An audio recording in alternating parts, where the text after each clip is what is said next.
सानजा खलाइगाव बियाब दुलाराय बाथौ बुथुमनि खुंगा 5थि बोसोरारि जथुम्माया मैया जोबलांबाय।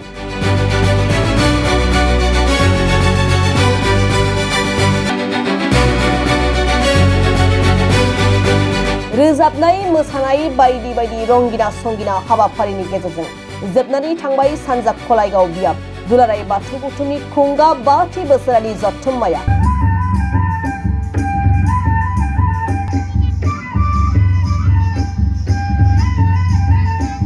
उदालगुरि जिल्लानि सिङाव थानाय बागिसासुबा माइनाव फोथाराव 27 आरो 28 डिसेम्बर खालि साननैनि हाबाफारिजों ओनसोलनि 20 गामिफोरनि रायजो राजाफोरखौ लानानै खुंफुंजायो सानजा खलाइगाव बियाब दुलाराय बाथौ बुथुमनि खुंगा 5थि बोसोरारि जथुम्मा।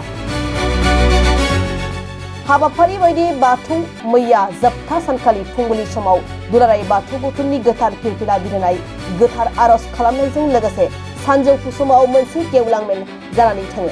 गोबां जौ बाथौ सिबियारिफोरनि बाहागो लाफैनाय गेवलां मेलनि हाबाफारियाव गोबां बुंथिगिरि आलासि बिथांमोनहा बाहागो लानानै बर'नि गुदि बाथौ धोरोमखौ फेहेरनाय आरो बाथौ धोरोमनि नेमखान्थिफोरनि सायाव बिबुंथि लाखिलाङो। दिनै बिथांमोना जा बाथौ फोरबोखौ फालिदों बेखौ উদযাপন সমিতি সভাপতি সম্পাদক বিচাৰিছো উদযাপন সমিতি সভাপতি সম্পাদক বিচাৰিছো কিছু গুৰুত্বপূৰ্ণ কথা আলোচনা কৰিবলগীয়া আছে অনুগ্ৰহ কৰি উদযাপন সমিতিৰ সভাপতি সম্পাদক উদযাপন সমিতিৰ সভাপতি बेखौ नुनानै आं কাৰ্যকৰী সভাপতি সম্পাদক সকলোকে বিচাৰিছো बयबो जुदि खौसे जानानै थारैनो बाथौ धोरोमनि गियानफोरखौ दर्शनफोरखौ जुदि जोङो जोंनि सानफ्रोमबोनि जिउ खुंनायाव जुदि बाहायोब्ला जों थारैनो जौगानो हागोन।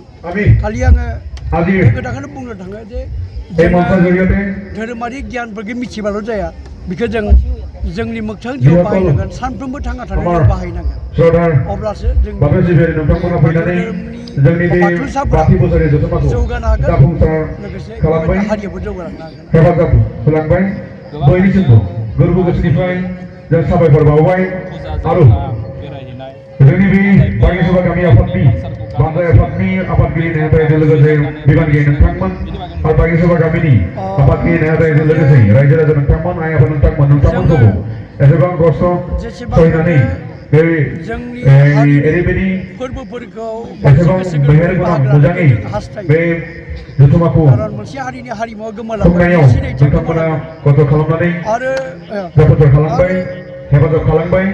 गुबुन माबा मोनसे फोरबोआव बेनिखाय नोंथांमोनखौ जोंनि गियाननिफ्राय रोजा रोजा साबायखर बावबाय। जोंनि हारिनि सिनायथिखौ जों लाखिनाया मोजां आरो मानो जोंनि हारिनि गावनिख्रुइ बांसिन मालायनिखौ मोजां नुयो। जायनियाव जिखिनि बेखौ मोजां मोननांगौ आरो एसे माबादोंबा फोसाबनानै जों बेखौ आजावना लानांगौ। जोंनि गासैबो माब्लाबाबो गाज्रि जानांगौ। ओंखायनो जों जिखिनि दर्शनारि नायनांगोन साननानै बेवहाय साननानै गुबुन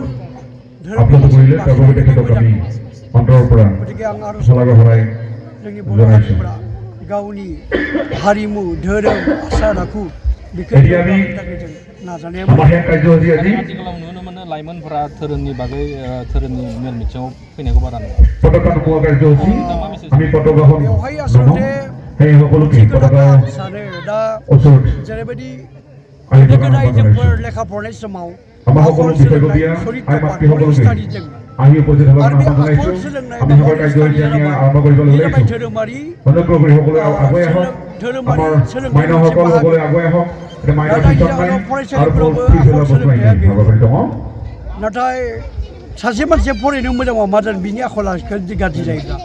नाथाय जाय लाइमोनफोरा धोरोमनि आसार खान्थिखौ मानियो आरो आखलावबो बिथांमोननिया मोजां जायो आरो आखलावबो मोजां जायोबा जोङो जोंनि मावनाय दांनायफोराव जोंनि लेखा फरायनायफोराव जों गोसो गोरबो बावसोमना फरायनांगौ। मानोना आरो जिखुनु हाबायावनो धोरोमारि नियम निथिखौ मानियाबा गोसोआ गोथार जाया आरो गोसोआ गोथार नङाबा मोदोमाबो गोथार जाया आरो गोसो मोदोम जुदि गोथार नङाबा जोङो गोसो मोदोम होनानै मोनसे आयदायाव एक्सपार्ट जानाया सोलोंनो हायो। दा बेखायनो जोंनि खायसे लाइमोनफोरा सानो जे लाइमोन टाइमाव धोरोमखौ नाङा बे नङा लाइमोन टाइमावसो गोसो आरो मोदोमखौ गोथार खालामनानै गोसो मोदोम बाउसोमनानै जोंनि मावनांगौ हाबायाव जोंनि जिउनि देहायाव जों बारसोमनांगोन अब्लासो जों थार सोलोंथाइजों जों जौगानो हागोन सोरबा साफा सानैया धोरोमनि आसारखौ मानियाबासो जौगादोंब्लाबो बे जौगानाया माब्लाबाबो अरायजोर जानो हाया आरो बे मानसिया गोजोन आरो सान्तिबो मोननो हाया मानोना धोरोम आरो मोनसे अनखांनाय गोसो निमाहानि गोसो सिबिनाय गोसो दुगानाय गैयै गोसो गोजोन गोसो माहि आखुनि बेखौ दाना होयो तो बिखौ डिग्रिया दाना होनाय डिग्रि थाबाबो लेखायाव फराबाबो बिनि आखला जुदि पाप बिबा लेथ्राबा बे मानसिखौ रावबो मानसिया गनाया आरो बियो गावबो गोजोन मोननाय नङा आरो मालायनिबो गोजोनखौ साना होनो